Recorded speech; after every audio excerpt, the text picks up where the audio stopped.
Okay, so I hope you enjoyed those few pictures of Dad and Until Yet. I'll reshare them to the group so everybody can see them. I also recently shared the Torres Grand Reunion album. So I hope you guys enjoyed that. Okay. Um, so where do we go from here, Kim? Wait, are you the host? I don't know. I'm I'll Try share. something I to just share before volunteered. Dogla. First, me first, Daddy. Me first. Me first. Nakikipag-unahan sa asawa, ano? Sige, go. Sige, I'll dance muna. Hindi. Go, Tita Arlene. Okay. So I'll start first with the quote na laging sinasabi ni Kuya Rick. Kuya Rick would always say this: si Grace ang favorite ni Until Yet, hindi ikaw. She would always say that, right? And then after saying that, baby Elijah will text me or call me, "Wag kang maniwala dyan kay Rick, wag kang mapikon," or something like that. And then I said, oh, I just laugh it. But I laugh it off lang. Whenever Kuya Rick would say that, I would like, no, I don't feel that. Kasi I feel that Mami Ju, ako favorite ako ni Mami Ju. I would always feel that. Hindi ko na feel na favorite na si Al, favorite na si Grace. Because Mami Ju has that touch or magic that each one of us here, she would really go out of her way and make you feel that you're important, you're the most important person. She really has a big heart because each one of us, she'll put in her heart. Like also my children, every time they always joke around that Eric would say, "Ako favorite ni Mami Ju." He said that last night because she never gets mad at me. She never, hindi niya ako, lagi niya ako binibigyan ng gift. Malaki pa yung gift niya sa akin na cash. And Chelsea would say that no, favorite niya ako kasi ganyan. And EA would say that favorite niya ako because every time she would request during her birthday, she would request EA to be the host, to be the prayer leader. She would tell her friends, ang ganda ng boses ng apo ko. And then Ethan would say, ako pinaka-favorite because Mommy Jo always calls him guwapo. Ikaw pinaka-guwapo. Ikaw pinaka-guwapo. So, kami lahat in the family, we felt her love. That every time she would send us food, ginatan, biko, leche flan, all the desserts. And she would tell Eddie Boy, and sa akin, she would say, ang sarap magpadala ng pagkain sa Princeville. Kasi na-appreciate daw namin. Kasi nga matatakaw lahat na anak ko. Gusto lahat nila yung desserts ni Mommy Ju. Lahat na ginagawa. Sabi niya, ang sarap-sarap magpadala ng pagkain dyan. So we really felt na she really loves us. And then, like Lorraine last night, Lorraine said that I felt that every time we go to the US, lagi siyang may something kay Lorraine. So Lorraine felt that she's also the favorite. Si Raymond then, she would say, inaanak ko yan, mabait yan. So Raymond is a favorite also. Si Jay, mahal ako, kaya mahal na mahal ko si Jay. So Jay's favorite also. Si Carol Pangilinan, she would always tell me that pag nasa room na kami sa Laclede, she would tell me na na-feel ko talaga, mahal na mahal ako ni Carol kasi tingnan mo, ito yung gift niya sa akin, ito yung ganyan, close kami ni Carol. She would, konti lang, siguro 3 people lang ang alam ko na sinasabi niya na hindi siya mahal. Kasi when she feels na hindi siya mahal, ayaw din niya. She's like that. Pero when she feels na you give time and you give love, she'll really, she'll really respond. She'll really return back that feeling. And then I admire my mother-in-law because she raised her children very well. You know why I say that? Because since mag-boyfriend pa kami, since we're in a relation before, I always see na Mami Ju always instill to the 3, like Ate Eddie, Kuya Egay, and Eddie Boy. She would always say, magnovena tayo. Magsimba, magnovena. Hindi pwedeng absent sa simbahan. Hindi pwedeng absent sa novena. There was a time that going to Baclaran is like a field trip. We go there on Tuesday night para hindi pa traffic. We go to Baclaran every week. And it was so that those were the happy times, like, even mag-boyfriend pa lang kami. That's a super like special trip, special occasion that we'd go to Baclaran. We'll meet in Aliw around 10 o'clock p.m. Then we'll go to Baclaran and pray. And after that, we're gonna eat in Aristocrat or Max's. So, I mean, that's why we felt the love of God she instilled to us, because it was not like a really like pushing that you should, but she made it always like an exciting or special occasion. When we go to Baguio, when we were young and then until lately, we have to pass Manawag. Mommy Ju, Mama Mary is a really big part in her life.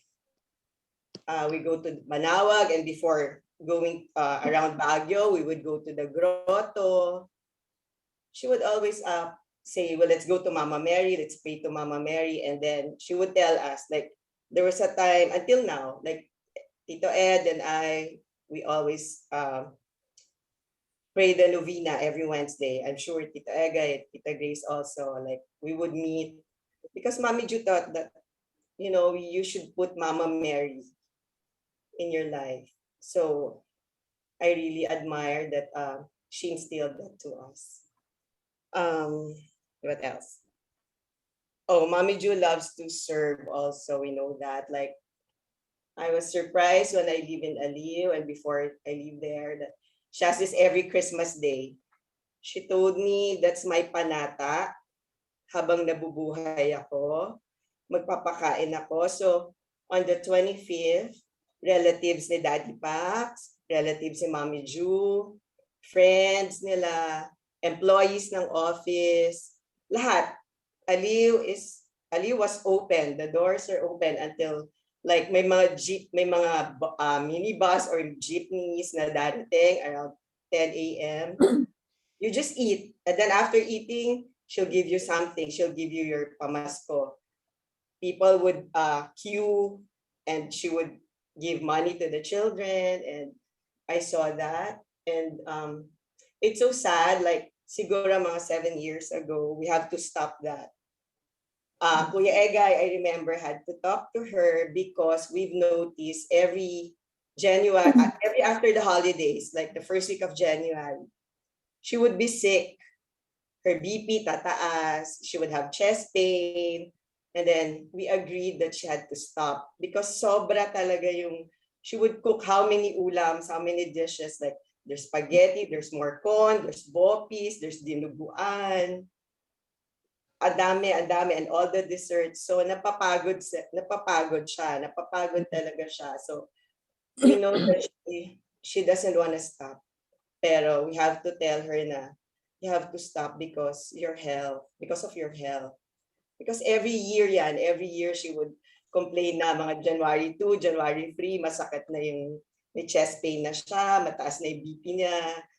So but that was a very nice tradition because all my children, nakilala lahat yung mga relatives, sa side ni Daddy Pax, sa side ni Mommy Ju. And also ako rin, that's why I became close to both sides. What else should I? Okay. I have to tell this touching story. So we were in the States. We left October 9 and we asked permission from Mommy Ju. And she said yes, pero she said, sandali lang kayo and wag kayo sabay-sabay. So we had the meeting, si Tita Edith and family would go this February. So nauna kami. She was okay. She was healthy pa that, okay pa siya that time. And then, yun na nga, she had to get the pacemaker and then complications came already. So she, because we were planning to celebrate, to spend the 80th birthday of my father in LA. But she was writing pa there that time. She wrote that Ed, uwi na. So she said that. And then we already decided that we will not attend the 80th birthday of my father. So we got a booking, a ticket on December 8th. So we went home December 8th. And then we quarantined in a hotel in Ortigas. And then when we tested negative, we went straight to the hospital, to Cardinal, the ICU. And because they only allow one person at a time during that time. And then we just look at her by the viewing window in the ICU. And then first it's Ed's turn. And then after like 10 minutes, it's my turn. And I went up. And that time, Grace and Mommy Ju were doing the chart. Like she would point the letters. And when Grace said, Mommy, andyan na si Arlene sa window. And you know what she asked Grace to get the chart, and she pointed two letters like T and Y. She pointed T and Y, and I was so touched because she remembered, or she had the energy pa to say thank you to me. And then she was doing like this, like saying, pray for me, pray for me. And then, but I couldn't respond because I'm just in the window. And I told Grace, yeah, yes, Grace, tell Mommy Jude that I'll pray for her, that she'll be well and be able to go home. So I was touched. But all these things, all the love that she showed me, all the love and care, I think I was able to return it. I spoiled her. I'm so proud. I'm so glad that I spoiled her. Every request that she asked from me, even though it's hard, even though, for example, that she would tell me, samahan mo ako sa Divisoria, sama ka sa amin ni Rick. And then, for example, I have something, a lunch with my friends, I would drop that down and go with Mommy Ju. I cannot say no to her. I can't say no to her because I can feel that she likes that. She likes to be. She's so happy when I spoil her. Like she would say that, Arlene, gusto ko pumunta sa Japan. So I told Ed, and we brought her, and she was so happy because she saw baby and Lydia. Sumasakay kami sa car ni Lydia. She was so happy she was able to go to Japan. And when she tells me that I want to go to Thailand, and then I would tell Ed, and Ed would say, sige, go, let's go to Thailand. And yun na nga sa Australia. That's her dream. She said, gusto ko bago mamatay, makita sila X, sila Ian, punta tayo. And it's so hard to go there because konti lang yung flights. I mean, it's not Sydney, it's not Melbourne, it's, yung sabi nga ni Ian, it's very far and no, parang nowhere. So punta kami doon. And I saw her talaga, she was so happy. She really wished that. She said, I want to see X. I want to see them before I die. So we did that. Every time she would tell me, I like to spend Christmas and New Year or Christmas in Tagaytay. I want to go to Bataan. Even though it's hard, even though we're going to bring all the stuff in Tagaytay. But I always say yes. I always say yes because I know I'll make her happy.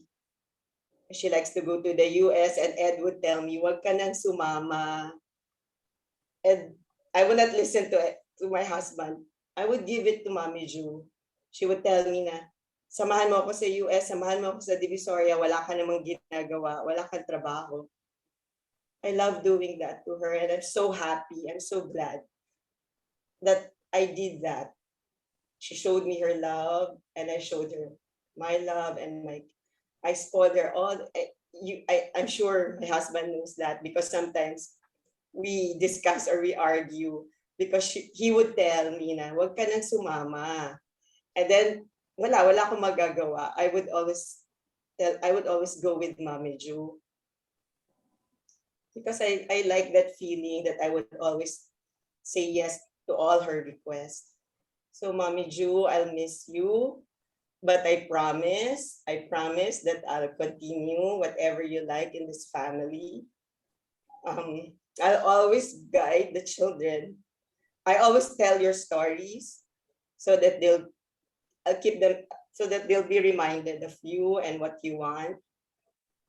I'll always instill to all my pamangkins and my kids about God, Mama Mary, and how to pray. I'll always teach them, and I'll always help Ate Edith. I promise. I promise that I'll always guide Ate Edith and help Ate Edith.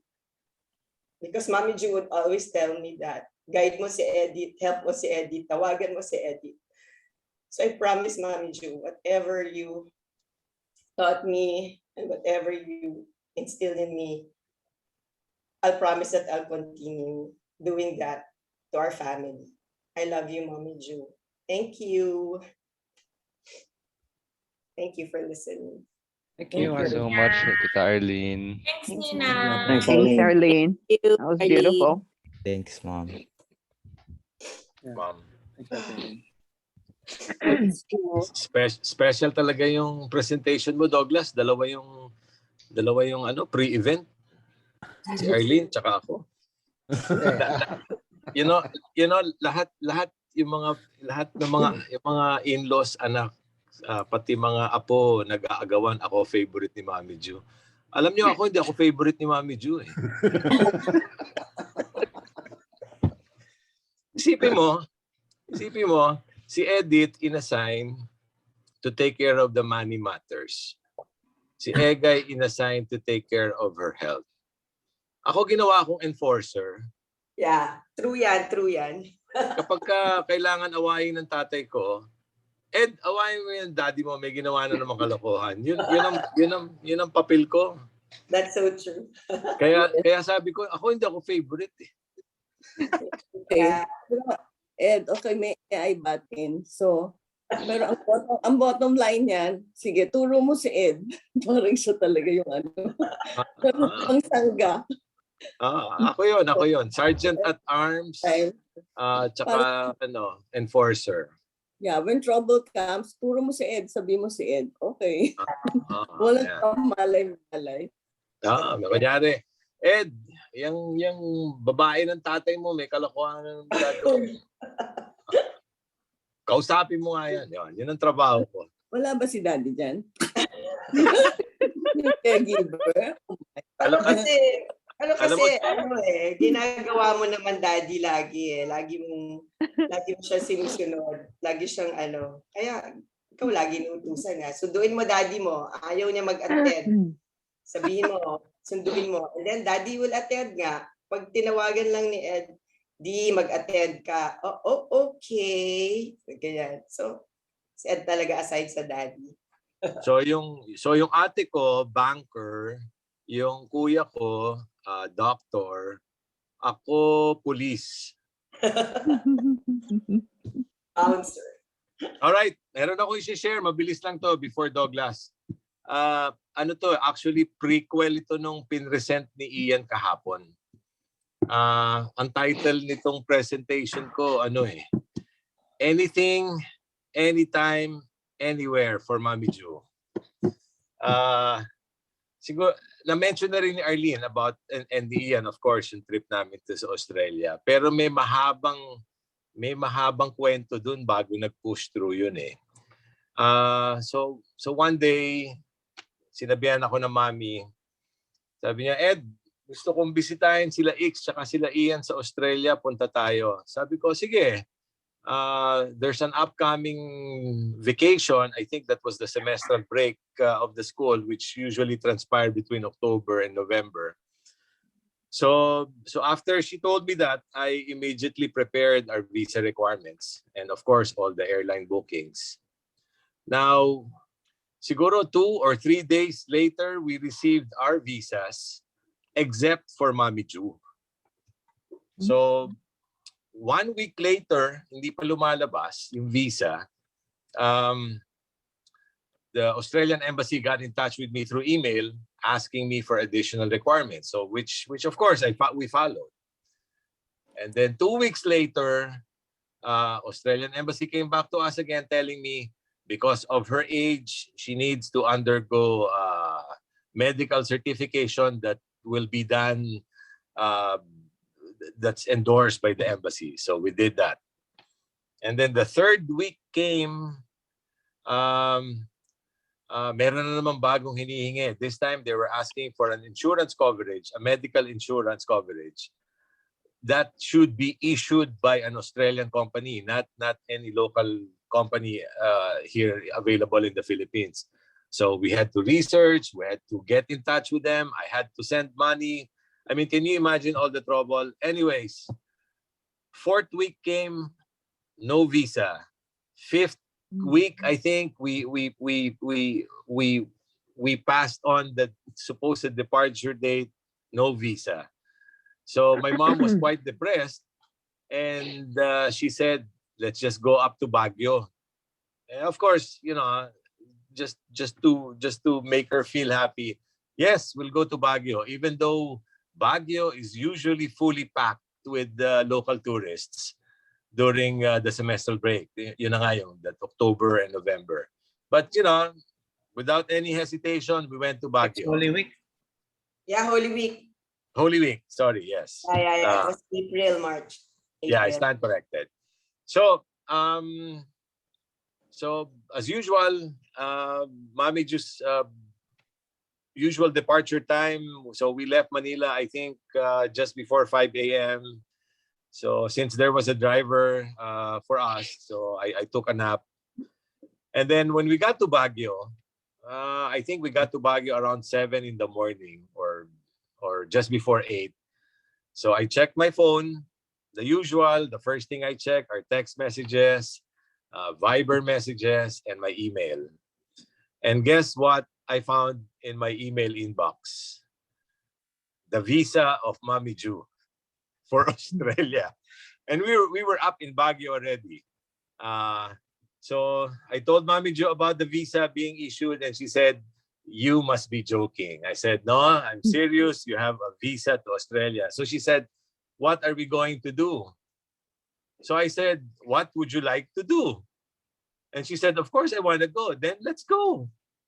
So I told her, "Okay, let's have an early lunch in Baguio. Let's strategize what we're gonna do before we finalize everything." So over lunch, Arlene and I started our airline bookings again.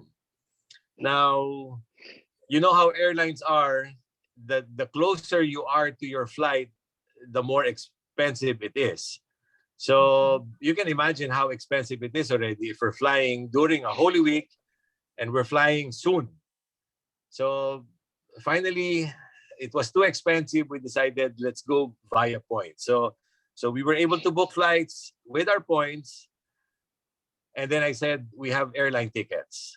And then next thing we did on our way back. So right there, we arrived there in Baguio. I think it was a Wednesday. So Just ate lunch. after lunch, we headed back. During the drive, Arlene was telling our nanny, our yaya, what to pack. Because our flight will be that evening. So we arrived Manila about 5 in the afternoon. We dressed up, picked up our bags, and left for the airport. Our flight was 10 p.m. that night. So we were just in Baguio for lunch. And then we went to the airport after arriving Manila. And then those who know me, you know, for a 10 p.m. flight, and it was arriving Darwin at 4 a.m., you know very well that I don't get to sleep anymore. So we get to Darwin. Darwin is the nearest international airport to where Jessica and Ian were. And this is like 1,600 kilometers from them. So we got to the airport, we rented a SUV, and we started driving already. The first leg of the trip, we drove like 900 kilometers to Lake Cananara. But the whole time, Mami Ju was just there, patiently waiting. I mean, can you imagine? I mean, I know in the US, 1,600 kilometers is nothing, especially if you're on the freeway. But in the outbacks of Australia, plus the psychological effect on us, imagine 1,600 kilometers. That's like going back and forth our beach house 8 times in 2 days. And that's just one way. and we would have to drive back again a week after.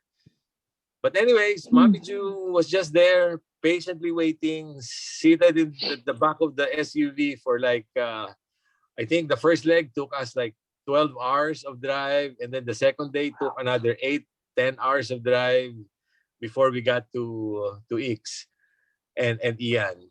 Siguro, what also took, just to segue, what also took our mind off the length, of time and kilometers to get to Jessica's family.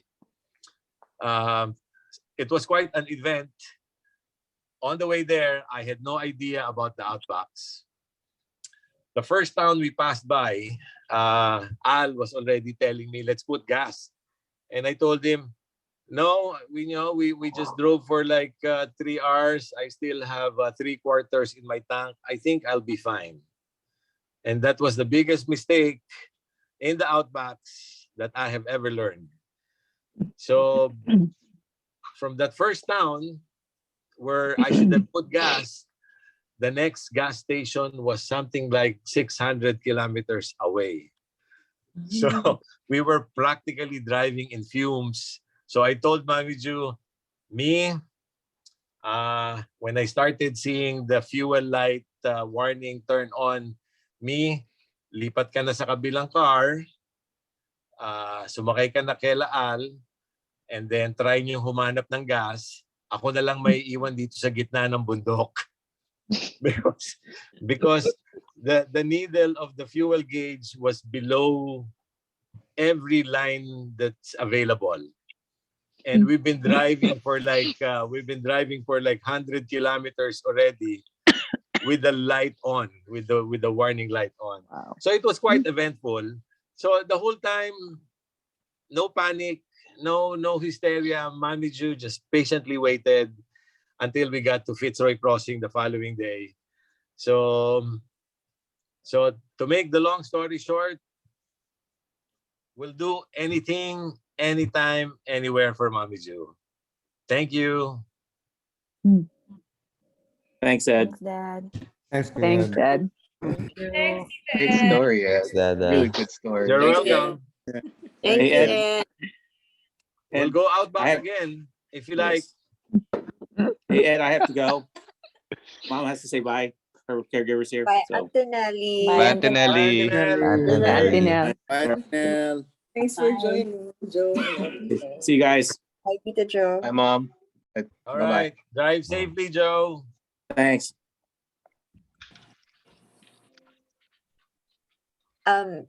Tito Ed, before we jump to Tito Douglas, we have 3 more days after today, right? And then on the last day, I just want to share with everyone. Is it okay to disclose already the plans for the last day? So, sorry. Yeah, go ahead. On the last day after the novena, I think, right? Correct me if Before. I'm wrong. Oh, Before the novena. before the novena, we'll be having a mass with Father Jerry Orbos. We'll share with you the Zoom link details for that. So there won't be any sharing anymore on that last day, if I'm not mistaken. So the stories will come from today, Friday, Saturday, and Sunday. So, di ko alam how you want to strategize. Baka si Tito Douglas, baka gusto niya i-3-part. Since we have tonight, Saturday, and Sunday.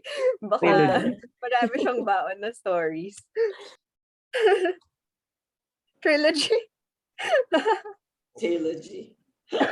Yeah, we'll finish it in one night, one sitting. Today na, Tito Douglas? Ah, Yeah, you were absent yesterday. Kim, I might forget. Tita Nina also said that she would like to share. So she'll probably do it tomorrow.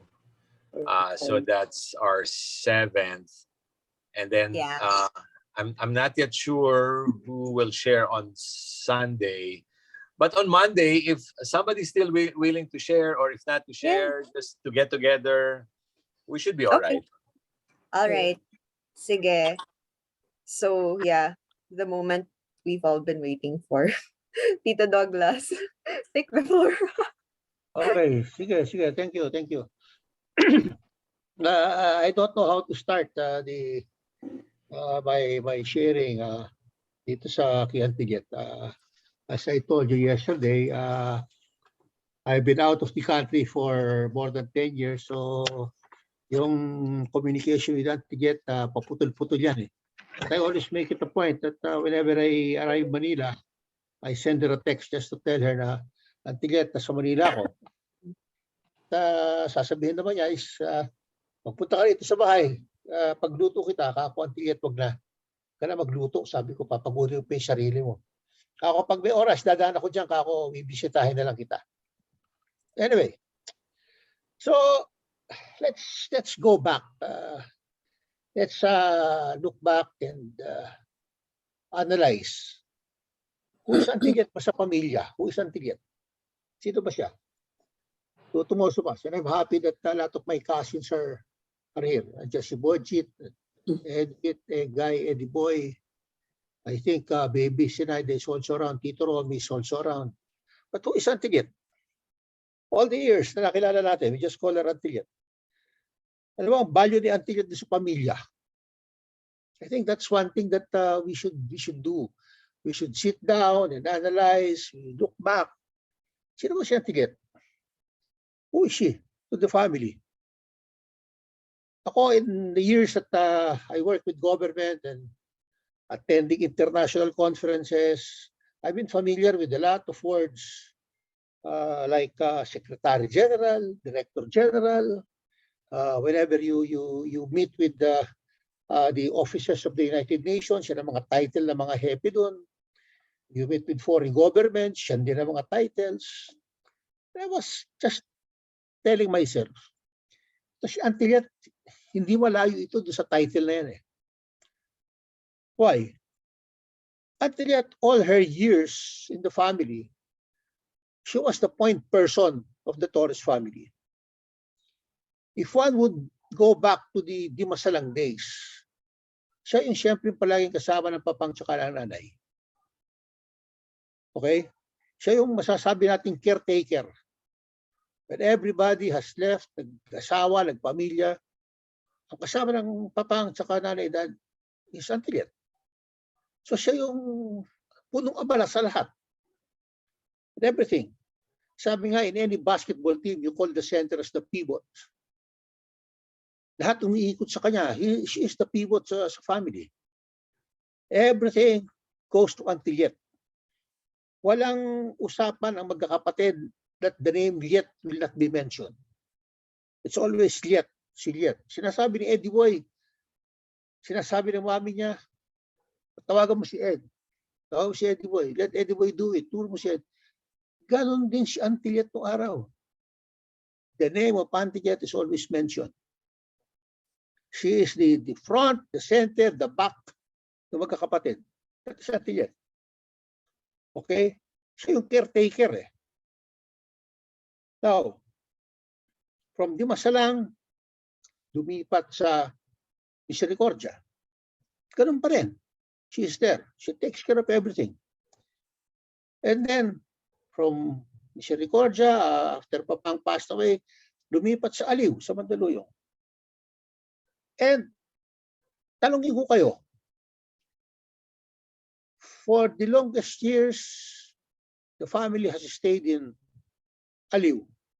It has become the Aguirre residence. But have we really considered what is Aliw residence, that house on Aliw to the family, to the Torres family? Has anybody even sat down and just think back and analyze, ano ba yung Aliw sa pamilya ng Torres? It is more than the Aguirre residence. My view is, yung Aliw is the continuation of Dimasalang and the continuation of Misericordia. It's there. Yun yung sentro ng buhay ng Torres. And Antiget will always be there in that house. Ngayon, nawala na si Auntie Jet. Sabi nga nung araw, whenever may problema lahat, Kilyat. Punta ka sa Aliw, Kilyat. Now, pag nagpunta ka sa Aliw, you will miss that person, si Auntie Jet. Wala na si Auntie Jet. Wala na sasalubong siya. O kumain ka na ba? May merienda dyan. Pag merienda ka, wala na yun. Auntie Jet is gone. And I hope that yung the semblance of that caring sa pamilya will continue even without Auntie Jet. I know it will be a big task, but somehow sabi ko nga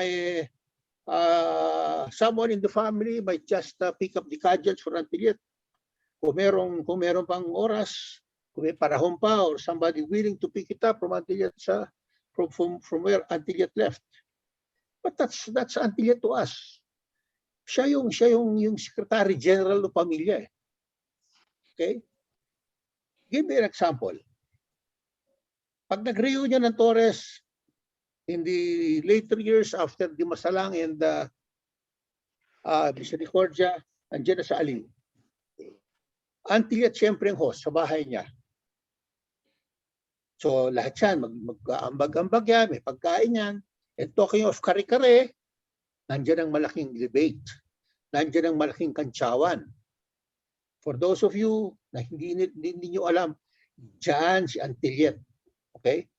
Pag magkakain na, of course, isa-serve na natin sa labas.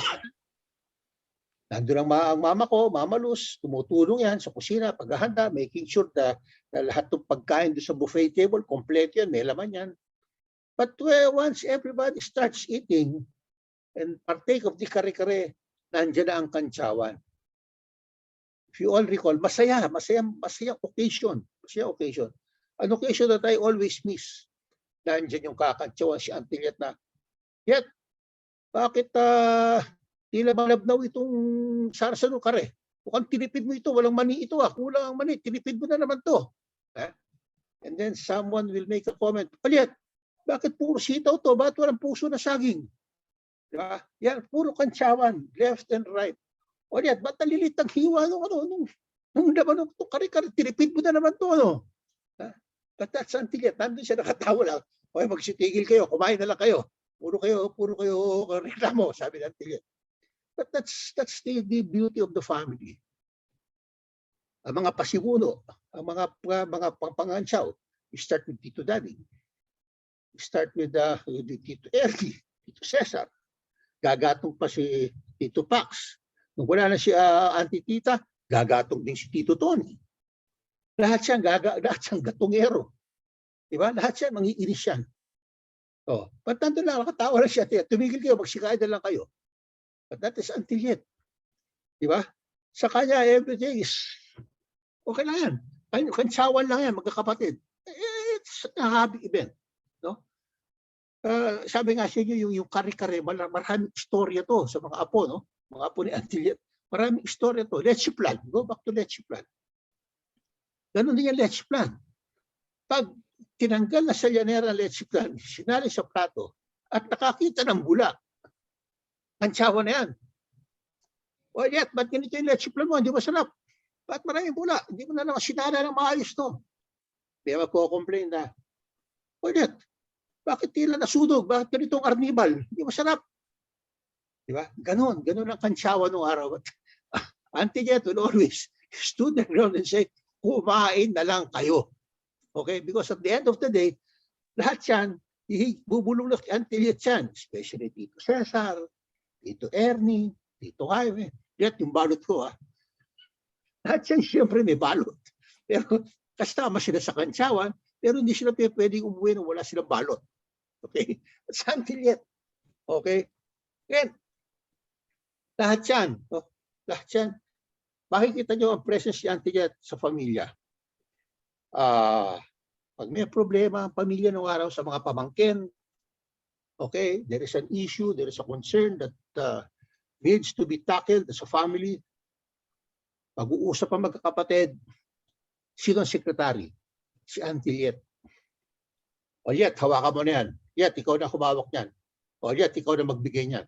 Jet, ikaw na magkolekta niyan. Lahat yan, si Jet. You only hear the word Jet. Kayo, mga apo, ang tawag yun, Mami Ju. Nung araw, Liet lang ang tawag dyan kay Auntie Liet. Di ba? L-I-E-T, Liet. Yun lang ang maririnig yung pangalan ng araw sa magkakapatid. Tanungin niyo si Liet, Liet yan. Kunin mo kay Liet. Lahat yan. That is Auntie Liet to the family. Okay? That is the value of Auntie Liet. Auntie Liet had their own pandemic to speak of. Nagkaroon din siya ng crisis. Pero very cool. Very cool si Auntie Liet. Sometimes, mag-uusap sila ni Mama Luz. Mama Luz would go to the house dyan sa Aliw kasi Mama Luz would always go to Baclaran on a Wednesday. So every Tuesday, dyan natutulog si Mama Luz. And of course, Mama Luz also wanted to be with Nanay Edad. No? Nag-uusap yan. Pag-uwi ni Mama Luz, kwento sa akin yan. Wala pag-usapin ni Auntie Liet. So, I also give Mama Luz my views on the matter. Sabi ko, tulungan si Auntie Liet, ganito, yan. But you know, you would note na ganun. Kasi at the time, ang kapatid na babae na lang ni Auntie Liet dito, mas Mama Luz. Wala na si Auntie Tita. Auntie Relis in the States. So si Mama Luz lang talaga yan. Nag-uusap sila. Minsan pinagagalitan siya ni Mama Luz.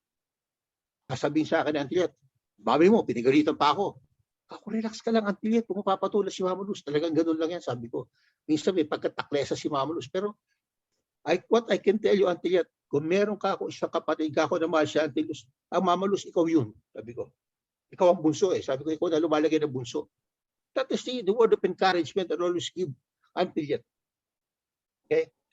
So that's Auntie Liet. Yan, sentro. Nagkaroon siya ng sarili niyang problema. Nagkaroon siya ng sarili niyang pandemic. Pero matibay siya, Auntie Liet. Haligi. Sabi ko nga, siyang haligi ng pamilya eh.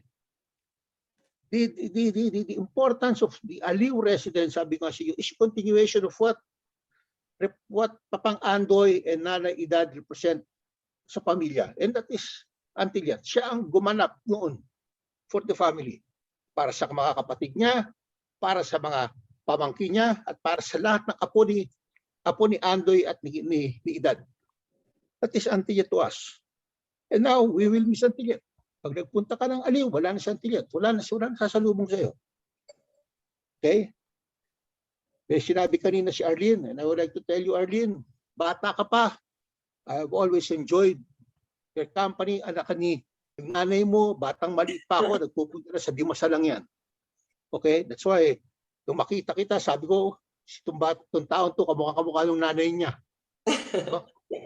Sabi ko, you know, maliit pa akong bata, kilala ko rin nanay mo, nagpupunta sa Dimasa lang yan. And I'm happy that you're part of the family. Thank you. Ano pa, sasabi mo na religious si Auntie Liet. Yes, that's true. Just like Mama Luz. Si Yes. Mama Luz, sa loob ng isang linggo, nagsisimba yan ng Martes. She goes to St. Anthony sa Sampaloc. Wednesday, after Sampaloc, she goes to Mandaluyong, stays there overnight, and then the following day, she goes to Baclaran. Tuesday, grounded dyan, sa bahay yan, papahingan. Friday, she goes to Quiapo. Okay? And then she goes to church on Sundays. So, 4 na araw sa loob ng isang linggo, Mama Luz goes to church. Ganon din si Auntie Liet. Yung dalawa na yan, sa pagdating sa pagdadasal, pagiging religyosa parehas. Yung dalawa na yan. Yan, that much I can say. Okay? Ang isa pang masasabi ko, personal na naging ano ko kay Auntie Liet was talagang yung usapan kaming talagang pagtiya. Sometime in the early 80s, thereabouts, mga middle 80s, na-hospital si Mama Luz sa De Los Santos. Nandun siya, usap kami. Sabi ko, lalabas na ako bukas si Mama, kako. Okay na yan. Kako, meron na rin, nakita na rin siya kako ni Dr. Osaka, mukhang okay na. Sabi ko, anong oras may lalabas? Sabi ko, may meeting ako sa office sa umaga, pero ilalabas ko siya definitely, sabi ko, after lunch. Sabi ko, lalabas ko na si Mama Luz. Sabi ko, ako, Auntie Liet, may pera ko ha.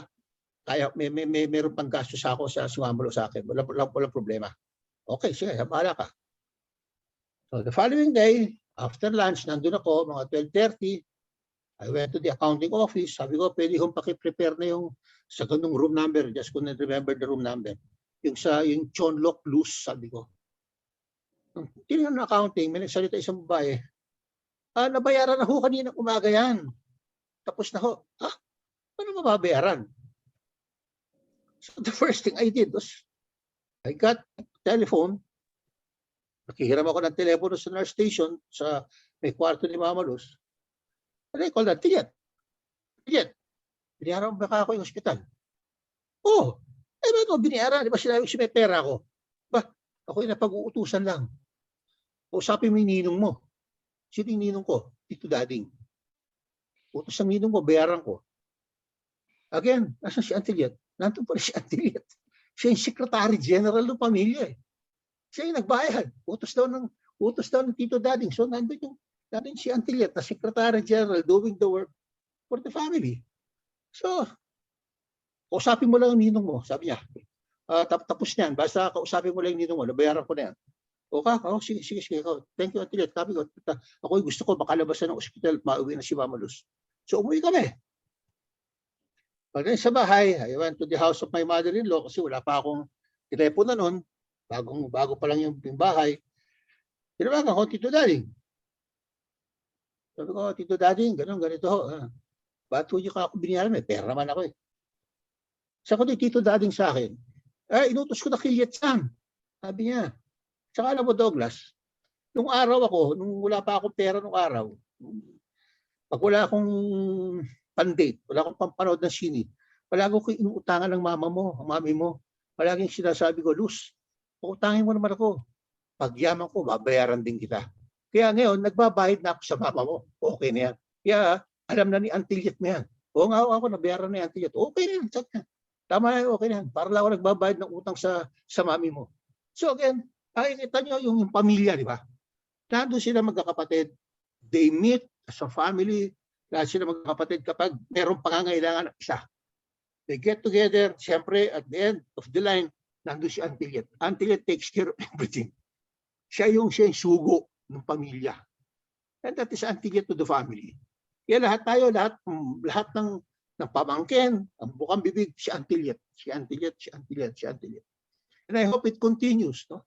Even with Antilyet gone, let's not forget Antilyet in our prayers. Always mention a short prayer for Antilyet. Sabi ko, ako, every night, before retiring, I always say a prayer for everyone in the family. Walang nakakaalala sa kanila eh, pagtagal eh. But I always make it a point. It won't take you a minute to say a short prayer for them. Gawin natin yun and make it a practice. Isa pa, itong nagsimula yung COVID, and after Rick passed away, private messaging kami ni Antilyet sa Viber. Dalawa lang kami. In fact, I even asked Antilyet, Antilyet, bigyan mo nga ako ng petsa ng mga death anniversary, mga namatay, birthday and death anniversary. Sabi niya, bakit?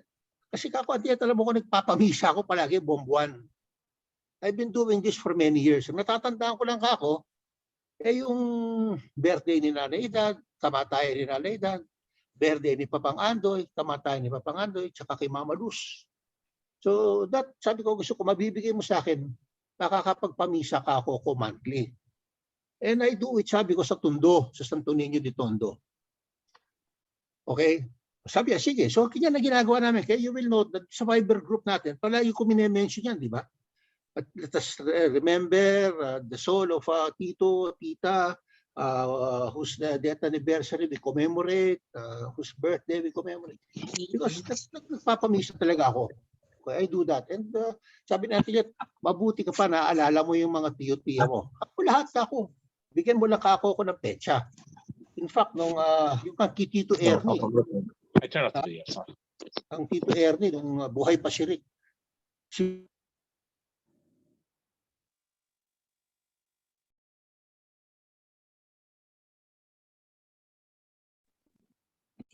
Douglas, okay. So, going back, nang buhay pa si Rick, si Boji at si Rick, hindi sila magkasundo kung kailan namatay ang tatay nila. Kasi pagpapamisa ako, hindi Hindi magkasundo yung dalawa, kaya nandang ang kamatayan. Sabi ni Rick, ito yung petsa. Sabi ni Budget, ito yung petsa. Sabi ko, Ante Ed, ikaw nga mag-referee. Ano ba talagang, ano ba petsa? Sabi ko, kasi magpapamisa na ako. So nasunod yung kay Budget. Sabi ko kay Rick, ikaw talaga Rick. Sabi ko, bukas mo kaloka ako, mabatuhan ka ng tatay mo. Hindi mo alam yung kamatayan niya. Anyway, so, yan ang ginagawa ko. It will continue. Kaya kung sinong merong mga petsa dyan, just let me know, send me a Viber message at nagpapamisa ako. Now, speaking of pamisa, for until yet, nagpamisa na ako for tomorrow, Saturday and Sunday sa Santo Niño de Tondo. Okay? For until yet. Why suddenly for this coming weekend? Because this coming weekend is the national feast of the Santo Niño in the Philippines. And part of it is of course Cebu and Tondo. In Tondo, alam naman natin, and for the information ng mga nakababata, the whole Torres family was born and raised in Tondo. Okay? So hindi nawawala yan. Even may mamalus nung araw, pag piyesta ng Tondo, sa ayaw at sa gusto ko sasama ako, magsisiba kami sa Tondo. Which I continued on with my children. Natigil lang ito nung nag-abroad na nga ako. Okay? So that's how I do it. I always do it sa Tondo because I felt that meron tayong, hindi natin kalilimutan yung ating roots. All of us came from Tondo. The whole Torres family came from Tondo. Doon yan sila, sabi nga ni Mama, nung araw sa Gabriela kami umuwi, nasunugan pa kami sa Gabriela. Lumipat pa kami sa Telio, doon kami tumira sa Telio, and all these things. Totoo yan. So for tomorrow, Bisperas and Sunday, yung kapistahan ng pista ng bayan ng Tondo, meron na akong pamisa para kay Ate. Okay? And so, that's it. So sa akin, let's continue on. That's Antiget. And let's not forget yung importance ni Antiget sa pamilya, how she has played her part sa kanilang magkakapatid, and the service she has done to the family, for everyone. Let's all be thankful that we all had an Antiget taking care of everyone, taking care of the concerns, the needs of everyone. Okay? May problema, nandiyan si Antiget. May pangangailangan, nandiyan si Antiget. And for Antiget will always be there for us. So in return, wag natin siya kalimutan naman pag nasya natin siya Antiget. Okay?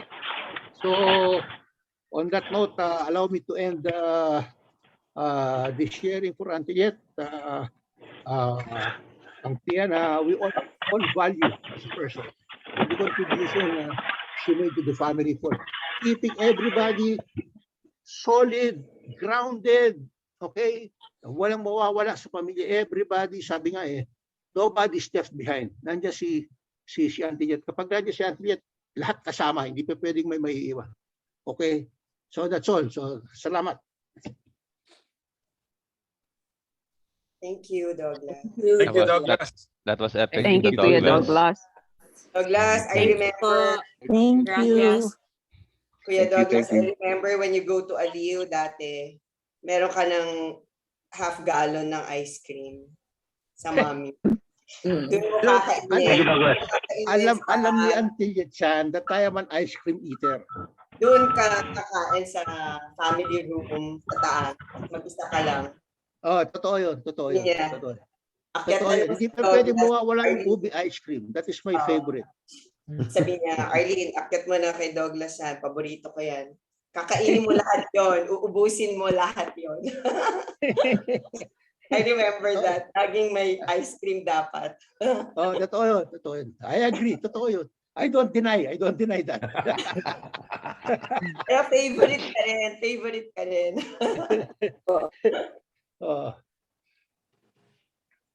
Ay, ako. Yeah. Tito Nice Douglas, sharing, we Douglas. we have a It question was- sa chat. Oh, It's from Tito Ray. Where did Oh. Antiget get her great characteristics from? Is it from Papang or Nanay Edad? I think it's more of papangandoy. Yeah. It's more of papangandoy. Yung skill ni kasi si Nanay Edad, I don't know with Tito Romy, si Nanay Edad kasi is medyo laid back but not papangandoy. Okay, I'll tell you. My story ko. Sa Misericordia. These days, you must be reading in the papers or reading in the news, yung sa Marines ba, yung tawagin mag-boodle fight pag kumakain. Diba? Kain, nagkakamay, sabay-sabay kakain. Sa isang lamesa, yung mga Marines, yung mga sundalo. Lumang tugtugin yan. That was already a practice of the Torres family nung araw sa Misericordia pa. Ang istorya dyan, ganito yan. Papang Ando used to go to the races. Kanina, horse racing.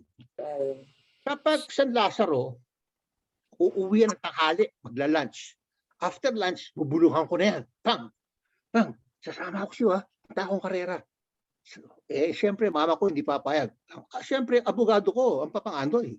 O, Luz, sasama ko si Douglas, ha? Bahala na umuwi ito, sasakay ko na lang ng jeep ito, biyaheng Pretil. O, di kasama ko si Papang, di ba? Now, on weekends na ang karera sa Santa Ana, sa Makati, hindi na nagpupunta si Papang, malayo na eh. Pero ano gagawin ni Papang? Diyan ang boodle fight sa pamilya. Kasama ko si Bodjit, pagdating ko sa umaga, after church, kami ni Mama Luz, pagdating ko sa Misericordia, nandun yung talaba sa sako. Ang daming talaba nun. Kung matatanda mo yung Edith, malaki ka na nun, si Edith, si Egay, si Eddie Boy. Talaba. Isang sako yun na puro talaba. Sabihin ni Antilian, oy, Douglas, ikaw, Bodjit, dinisig niyo yung talaba, kumuha na kayo ng brush dyan. So may brush kami, brush namin yung talaba, babawasan namin yung dumi nun. Okay? Meantime, si Papang Andoy pine-prepare ng liempo. I-pre-prito na yon. Katulong si Antiliat, katulong ang mama ko. By 11 o'clock, 11:15, 11:30, nagdadatingan ang batalyon. Dumarating na ang batalyon ni Dading, dumarating na ang batalyon ni Cesar, dumarating na ang batalyon ni Delpin, lahat yung magkakapatid, no? Datingan na yan. Pag malinis din yung talaba, sabihin ngayon natin, nandiyan yung mainit na tubig, banlian nyo na yan para maihahay na yan. So, yun yan. So, babalian mo lang yan para malinis, mainit. Umuusok pa yun. Ilalagay namin ngayon ni Bodjit sa ibabaw ng tray, yung aluminum tray. Diba? Kung matatanda nyo, ilalagay yung sa gitna ng lamesa, ilalagay na rin yung liempo. Nandun yung kanin. Kanya-kanyang kainan na yun. Pag sinabing attack, kanya-kanyang kainan na yun. Ganon kumain ng Torres nung araw. Di ba? Nandun pa rin si Antiliat. Oy, yung talaba. Yung gampi dyan. Nandun pa rin. Siya pa rin ang host. Kaya sinasabi ko, she's more like of Papang Andoy. She takes care of everything. Parang Papang Andoy. Ganon yun. Tanay edad, medyo laid back eh. But not Antiliat. Talagang sa forefront yan, parang Papang Andoy yan eh. Okay? Any comment from Tito Romy? Yeah, Tito Romy, validate natin. Any attestation from Tito Romy? Tito Roms, ilan ang tinulpi mo? Isa na. Number 1 na ako doon. Number 1 na ako sa nagug. Nakamute kayo, ma'am. Hindi ata naalalan, Tito Roms. Sabihin mo. Wala masyadong matandaan dun sa mga kinukwento ni Douglas na yan eh. Wala eh. Tito Romy kasi, well, para din ako yan eh. Sa Manila, and then he went to Cebu, and then nagpunta na ng US, so siguro, well, a lot of the activities na nangyari na sa Manila, Tito Romy nasa Cebu na kasi doon eh. Yung sino may nagkwento about yung tinuro na anak ako ng Tito Romy, totoo yun. Totoo rin yun. Ewan ko kung alam na ninyo yung kwento nun. Hindi pa. Okay, I was watching television, doon ako sa sala. Minsan lalabas ako doon sa bangketa, doon sa Misericordia, kalaro ko yan sila Bodjit, sila Injo. Hindi ko alam ako na pala yung pinag-uusapan doon sa bahay, sa loob ng bahay, tinuturo ni Tito Dading, sabi kay Antelina, hindi nakita mo yung bata na yun? Anak ni Romy yan. Kamukha ni Romy, anak ni Romy yan. Hindi ko alam kung pinag-uusapan. No? Nagalit ang Papang Andoy. Hindi ko alam yun talaga. Hindi ko alam. Pumasok ako sa bahay, nagtatawa. Malay ko. Hindi ko alam kung ano yung nangyayari. Pala ako na yung subject ng biruan. That's true, totoo yun. Yan. Mga happenings, mga biruan sa pamilya nung araw, yung mga biruan, tuksuhan sa pamilya. Hindi kompleto ang get together ng pamilya na walang ganyang biruan at alaskahan, inisan. Ganun kasi ang pamilya na nung araw. Okay? Kung nakita niyo si Rick, paano mag-inis si Rick? Ganun. Wow. Ganun. Bawal ang pikon. Talaga. Bawal ang pikot. Douglas. Nasanay. Douglas. Si Tupedi ang pinakabugog sa lahat sa Kantsawan. Oo. Diba? Oo. Kasi ang Tito Kasi Ro, pag nagsalita si Tito Pedi, at Tito Dading. pag nagsalita si Tito Pedi, ang una mag-comment ng tatay mo, ng Tito Ernie, sasabihin niyan nagsalita na naman si Kamote. I don't know why they call Tito Pedi Kamote. Di ba totoo yun? Si Tito Ernie una salita na naman si Kamote. I don't know. But that's how they call Tito Pedi noong araw si Kamote. I don't know why. Tito Romy, why kamote? Hindi ko alam bakit tawag si Kapedi ng kamote. Bakit daw? Hindi niya alam. Hindi niya. Natatanda mo yan, Question, Kuya Dog. Question para kay Kuya Dog and Kuya Budget. Ang daming kwento kay Daddy na stricto. Ang tigas ng sa mga cousins natin. Si Uncle Yet, ganun ba rin or hindi? Hindi masyado si Uncle Yet. Pero sasabihin ko kung mahigpit ang daddy mo, totoo ito. Sa Dimasalang, batang maliit ako. Ang huling nakita ko, Tito Romy, ginugulpi si Danny. Sabi ko, ginugulpi si Danny. Tanungin mo si Danny. Ginugulpi si Danny sa kwarto. Nakita ko, natakot ako Nagtago sa kwarto ni Uncle Yet. Buti di pa uso child abuse, Tito Romy. Natakbo sa kwarto ni Uncle Yet. Nagtago Ginugulpi ni Tito Romy si Danny, sinisinturon. Tanong mo si Danny, hindi totoo. Totoo yun.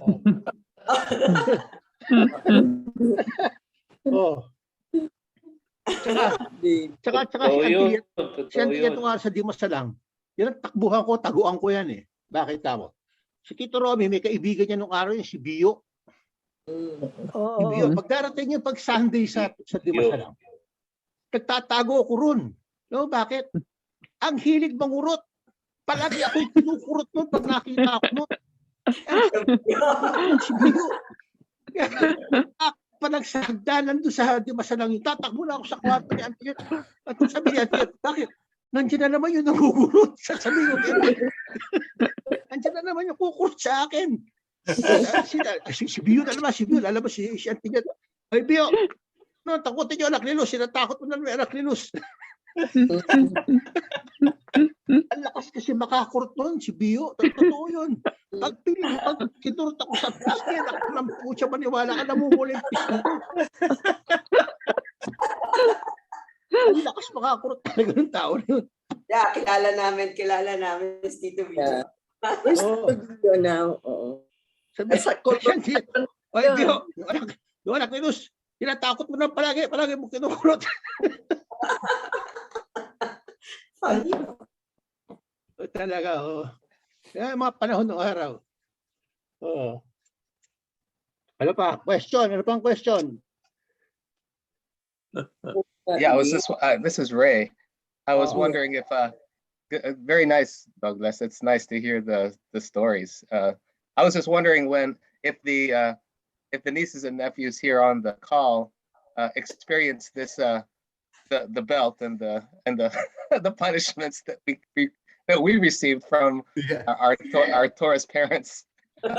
Absolutely. Nakakulong na kayo lahat. Oh yeah. Well, meron kasi nung araw within the Torres family, meron talagang isang disciplinarian. That was Tito Romy nung araw. Si Tito Romy, nung wala pa kasawa Tito Romy, siya disciplinarian sa pamilya. Maski na si Injo na medyo may pagkapilyo si Injo. Pag sinagsalita si Tito Romy, tumutupi si Injo Di ba? Pati buhok. Buhok. Si Mama Ah, Rebico, di ba barkada niya si si Auntie Tits. Ang barkada talaga ni Mama Rebi si Auntie Tits, mami ni Carol Madrigal. So, every time magpa-party sila o pupunta sila, mamamasyal sila, pag paakyat pa lang si Auntie Tits daw ng hagdanan, andyan na si Tito Romy, papaluin na siya. Tapos feeling ni Mama yung belt, medyo tumatama na rin daw sa kanya. Parang dalawa silang gustong paluin, parang tuwing aalis, ganun ka-stick si Tito Romy. Sasabihin daw ni Mama, hindi mo naman ako kapatid, ba't pati ako papaluin? Talagang stick si Tito Romy. merong isang disciplinarian sa pamilya. Totoo yun. Kaya naman ang tinu nila Lorraine, ni Raymond, tsaka ni Jay. Really? Sip-sip ako sa inyo. Yeah, sip-sip. Paying dollars, paying dollars. Hindi ako nakita ko si Tito Romy first hand kung paano magdisiplina. Dati dumating yan sa Misericordia. From out of the blue, basta dumating lang. Tapos biglang tinawag si Indio. Ayan, nandiyan si Jane. Jane, madidinig mo yung kwento. Indio, baba ka rito. So bumaba si Indio. Ginawa ni Indio, dahil uso yung long hair noon This was like the 60s. So long hair, ginawa ni Indio, tinakin sa likod ng tenga yung buhok na gano'n. Para lumabas yung tenga. Ginawa ng Tito Romy, hinila yung buhok na gano'n, lumabas. Takip yung tenga. Ginawa ng Tito Romy, kumuha ng gunting sa kitchen. Ginupit na pa gano'n yung buhok, pa gano'n. Para pag ni-repair, kailangan mataas na gano'n yung barber's cut. So ginawa ni Tito Romy, isang gano'n, mataas. Pero isang side lang. Yung kabila iniwan. Kaya talagang walang choice si Indio. Kailangan pa-repair yung gupit kinabukasan. Tapos ang sumunod na tinawag, Rick, baba ka rito. Di ba si Rick? Si Rick medyo good boy nun Bata pa rin si Rick nun Tinignan yung tenga ni Rick na gano'n. Sige, okay na yan. Pasado yan. Si Rick hindi ginupitan. Kaya si Rick, good shot. Pero si Indio noon, dito, ganon ang buhok. Parang Mr. Spock. Actually, si Indio at si Danny nung araw, yan ang palagi nadidisiplina. Oo, si Danny silang at si dalawa. Indio. Dalawa yan. Pero ako hindi Dalawa yan. napalo ni Tito Romy.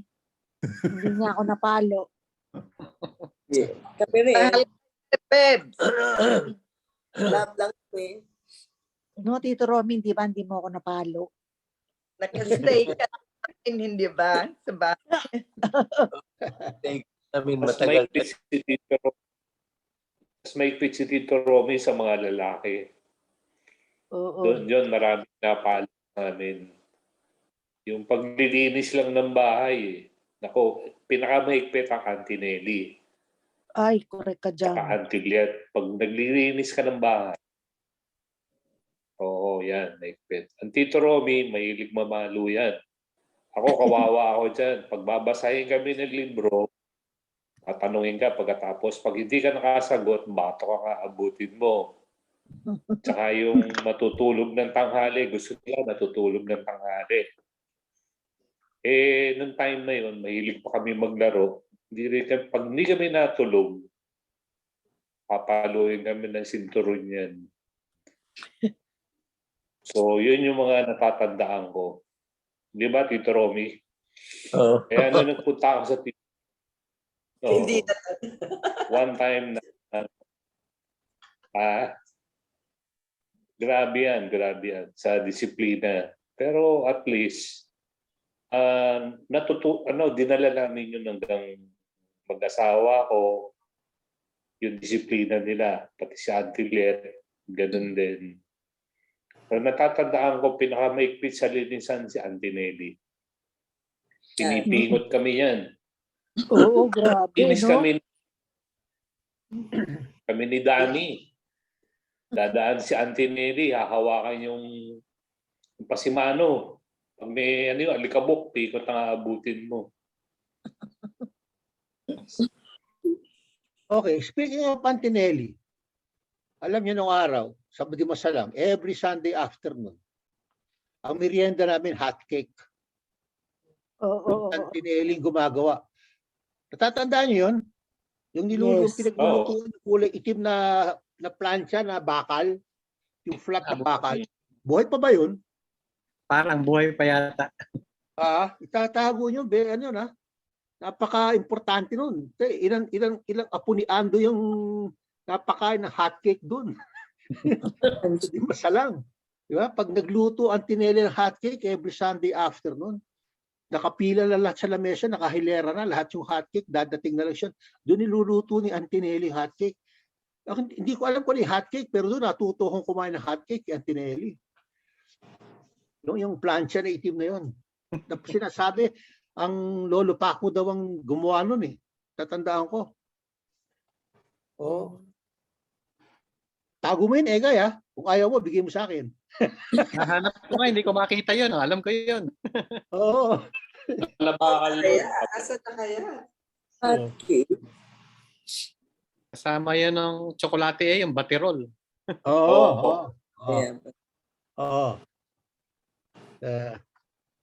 Okay. Jay. Yes. Alam mo, I learned mamalo ng sinturon kay daddy mo eh. Kaya si Arlene, pag matutulog na, sinisinturon ko eh. Ano ba? Oh my. Wow. No, kinakwento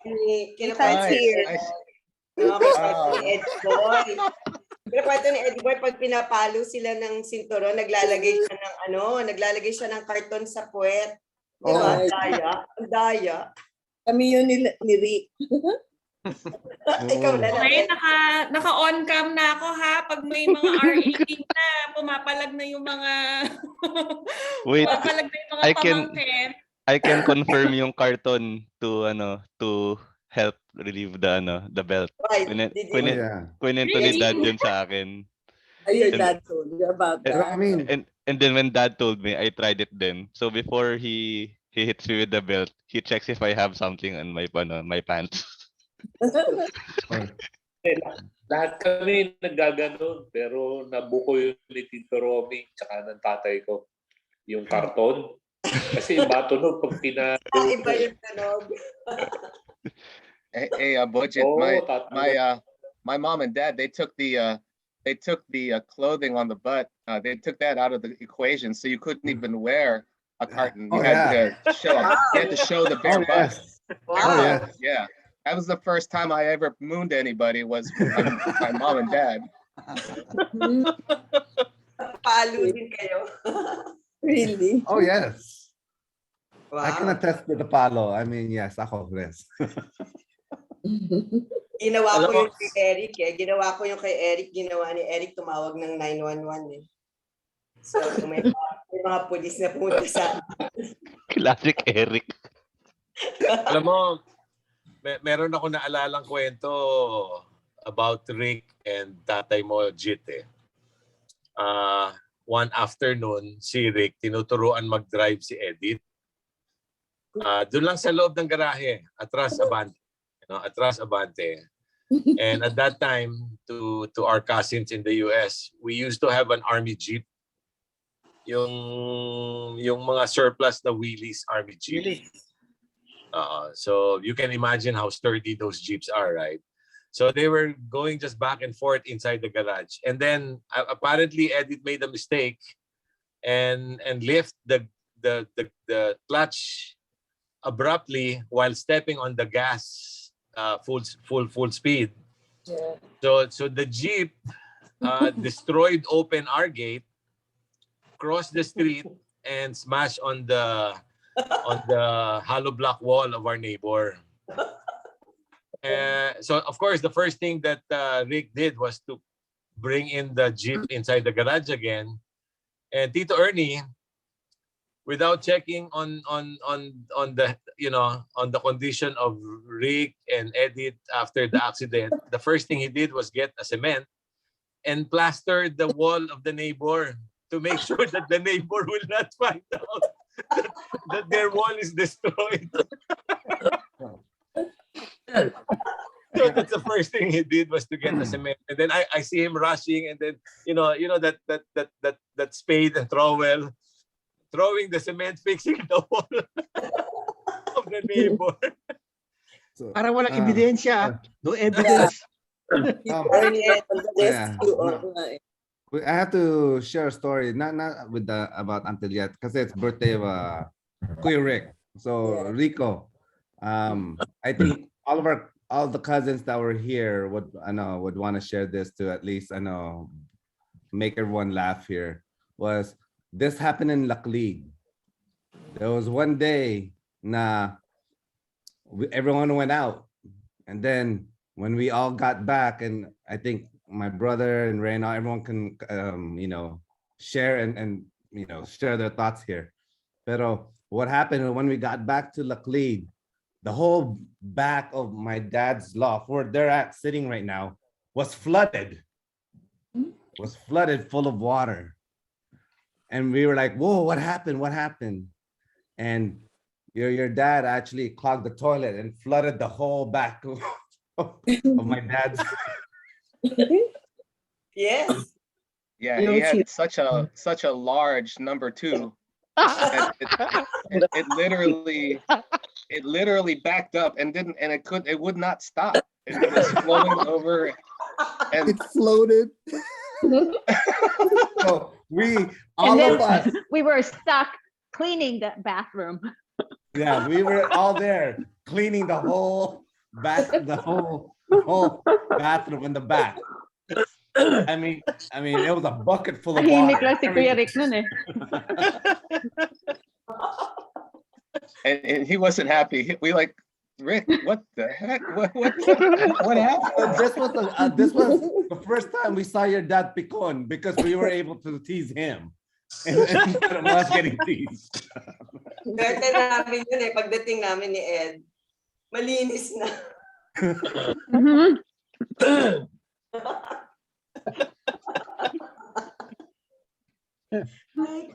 So happy birthday, Kuya Rick. Happy birthday. I'm sure he's picon now. That I didn't know. He just keeps mentioning that he has to visit Tita Ruby. Was that during the reunion, Jay? I'm not too sure when that was. I'm not too sure if it was during the reunion. I think, Rico, it was when your whole family had visited. It was, I think, just after the Rose Parade. We didn't go. Yeah. I don't know. I didn't go to the Rose Parade, but maybe you guys did. But then you guys came by to visit. Yeah. He wanted to stop by and take a dump. And the rest is history.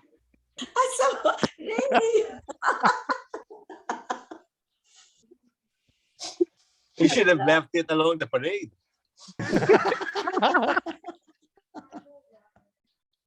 Yeah, he had his own parade going. What's funny, I was trying to figure out, the engineer Ray. I said, Ray, how are you going to fix this? Because it's still flowing, right? So he goes out to the driveway and he pulls the clean out. He pulls the plug of the clean out, and then everything's like flooding outside, right? And I'm like, okay, I wouldn't have thought of doing that. That was good, Ray. It was the Laclede parade.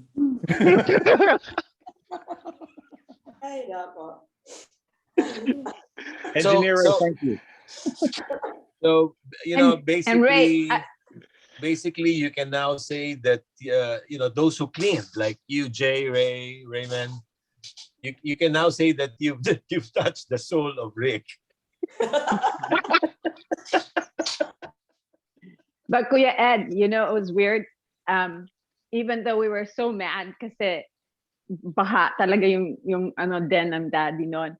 And all we can do was laugh. Kasi hindi kami we couldn't even stop laughing kasi we were cleaning and laughing the whole time.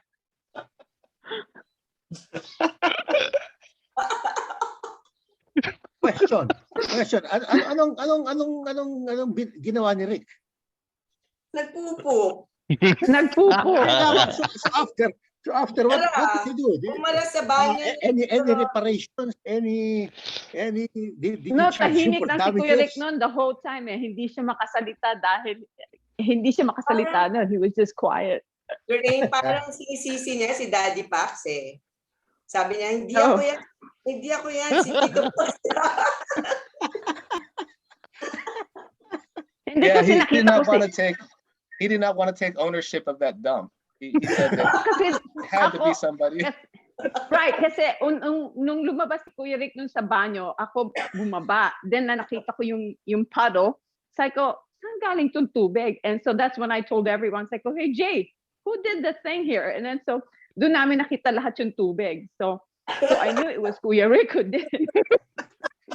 Floating. Meron bang floating ano? You know what? It was clean though. It was clean water. So I don't know who, I don't know. Basta nag-overflow. Parade. Well, that's one of the characteristics sa pamilya ng Torres. I'll tell you one. Yung ututin ba? Totoo yan. Totoo. Totoo yan. Silent. Yan, si Ate Arlene. Silent That's and Arlene. loud. I thought Arlene was like that. Arlene. Arlene. You start with Tito Dading. Yan, Yes. Tito Romy. Daddy. Yan ang mga ututin. Yeah, si Tito Dading. Si Tito Dading would say that. And then sasabihin niya, sino yun?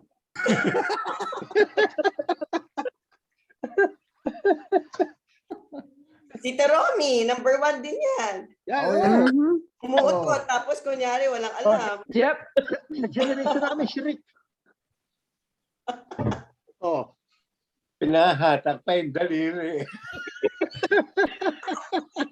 Tito Romy. Talaga naman. Di ba? Hindi. Sa reunion nga eh. Sa kalagitnaan ng kwentuhan, biglang may uutot eh. Pag nagkwentuhan nung araw, in the middle of the reunion nagkwentuhan, biglang may uutot. Magtatawa na lang eh. So, given na, kasama yun eh. So, Hindi, tanungin mo si Nakapalakas Ate ang Arlene yung sunod, ututin Daddy. contest nila. Wala. Para lang ma-accept niyo ako, ginagawa ko yung Torres na.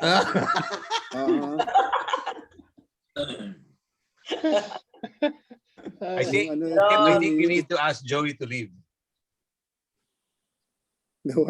Joey? Kim? He's not here anymore. Oh, good. So But he who's left. here is Kuya Rico's girlfriend and Ina's boyfriend. So Wait, who's Kuya Rico's girlfriend? Ba? Oh, wow. So they're being indoctrinated. But there's Introduce, Rico, introduce. Hey, hintay, Kuya Rico. grabe naman Introduction. kung kailan yung usapan, utot. Introduction. Kuya Rico, introduction. So her name here is Jessica Ko, like my Jessica, di ba? Can I see? Wow. Jessie, Welcome on. face reveal daw, sabi ni Tito Ed. Face Where is she? reveal. Tita. Where is she? Where is she? Wait, Nasaan? Jessica Ko. Jessica. Hi, Jessie. I can't see the face pa eh. How come I don't see it? Her present. I can't see the face. There she goes. Oh, hi. Wow. Hello. So Jessie, Hi, ate. this is my family. My. Proud. Iti. Andyan si Iti. Iti, kilala mo to. Jessie, Yeah. don't be scared. Don't be scared. I survived. I'm surviving. So okay lang yan. It's fun. Tito Iti is online. Tito Iti. Where's Tito Iti? Ayan, Tito Iti. Paano ba? Pamangkin ni Auntie Jessie, Melba. anak daw ni Irene. Just tell the parents, kilala ni Iti yan. Irene and Atong. Mangkin ni Melba. Pamangkin ni Melba. So super small world. So for everyone. So yung family ni He wa- Jessie, they know Mommy Juice. He went back They and know then he came they back know and us. he's like, oh. Hey, Bailey, come here. Mommy's leaving. Bye-bye. Bye-bye. I'm going now. I'm going. I'm going. Hey, Ate, baby, you come should here. put yourself on mute, ate.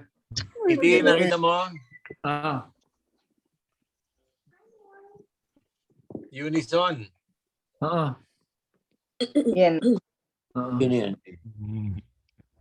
yung kaibigan na yun. Girlfriend ko ni Kuya Rico. Girlfriend ni Rico. Hi, Jessie. Nice to meet you. Yeah, nice to meet you, Jessica. You kanina. Hi, nice to meet you all as well. Kanino anak? Kay Unison. Di anak ni Marlene. Irene. Merlin is my tita. Tita. Oo. Ay, sino mami mo? Irene. Irene po. Irene? Mm-mm. Tapa mo si Atom? Yes. Mm-mm. Kilala na agad. Ichiban pala. Ichiban. Ichiban. Pamangkin ni Enteng. Jessie, pengin discount ha. So, Tito Ed, if you need trucks, ayan, sila Jessie they supply brand new and second hand. So, yan. Okay, Yeah, back. Jessie, I hope you're not discouraged. Wait. What are you trying to say, Kim? What are you trying to say? I don't know. She was like, I met her because she went to the house once and she was like so happy. And then now I'm not sure. I'm not sure.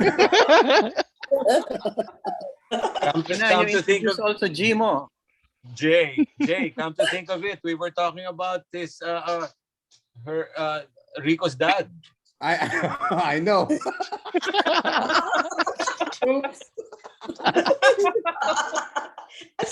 It's your future.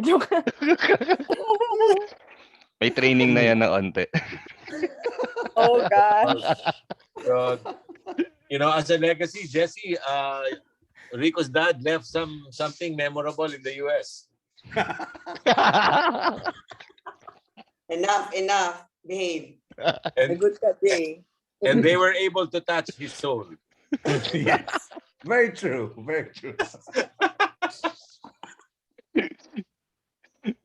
Happy birthday, Dad. Happy birthday, Rick. Happy birthday, Rick. We had pancake spaghetti for you. Happy birthday, Kuya Rick. I miss your Praying for you. birthday video. Okay, so I just did a time check. In Manila, it's almost 11. I think time really did fly really fast. Is everybody okay? Yeah, okay. Yeah. Gising pa Tito Romy, okay pa yan. Malakas pa Tito Romy. Tomorrow, 12 noon, no? Diba? Malakas Yes. pa kumain. So tomorrow will be a different time. So please take note, it won't be 5 a.m. in the US. So Yeah, it will be 8 p.m. So that's the same day, Friday today. So mamaya. Yeah. Okay. So Okay. don't So 8 miss PM, it. okay. Hi, Tito J. That's yes. Thank you, May Chelsea. shout out. Kasi nakalimutan ko. I woke up at 2 in the morning thinking it was at that Hi, time. Tito Eh. Raymond. So what time will it be in the US, in LA? 8 p.m. Yeah. Same day. Sa 8 p.m. 11 p.m., di ba? Mamaya. You mean like 13 hours from now, right? Yeah, 8 p.m. tonight. Yeah. So the Okay. same Alright. day. Same day. Okay. Yep. Gabi Don't lang. forget everyone. So see you later or see you tomorrow for those who are in the Philippines. Bye. I think Thank you. Tito Rick really enjoyed all the stories. Yes. Baka pikon siya. Yeah. Thank you Okay lang everyone for kung siya sharing. today. Thank you. Bye. Thank you, Douglas. Ganda nung Thank sharing you, mo. Douglas. Thank you, Tito Douglas. That was Thank you, epic. Douglas. Thank you, Thank Douglas. you, Tito Yeah. Douglas. Teka. Bago tayo mag ano. Teka. May nakalimutan ako. Okay. Meron pang nakapagtago nung formula, isang kare-kare ng leche plan, saka nung Yeah, Buwan. alam namin. Nagtago ba ng Si Ina. Ina po Tama. gumawa ng Ako compilation yan, itatago. ng recipes. Oo. Somebody posted a message dito sa chat na due for reunion. Why not? Sige, basta buo yung tago niyo yung tago niyo yung secret formula para pag magluto, yun ang gagamitin natin. Kala ko pancake. $100 po per formula. Wow. Lupit. Lagot ka kay Tito Dog. I know. Lo Lo siento. Si Chelsea, malakas sa akin yan. Malakas sa akin yan. Tayo mag-estalyon. Igualmente. Dapat tinaasan mo pa, Chels. We have the formula ng leche flan. Okay, so nakiina. Sabi niyo nakiina. Yeah, she's our Okay, tago mo secretary. yan. Tago mo Ina, ha? Tago mo yan. Yes, Benito Douglas.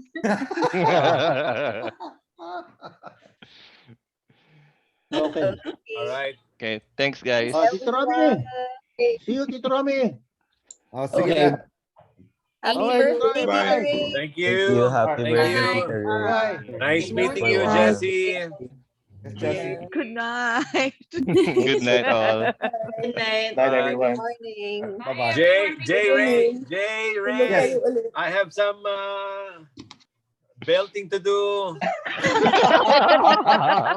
End call. Okay, End bye guys. call. I'm ending the call. Bye-bye. End it. Bye.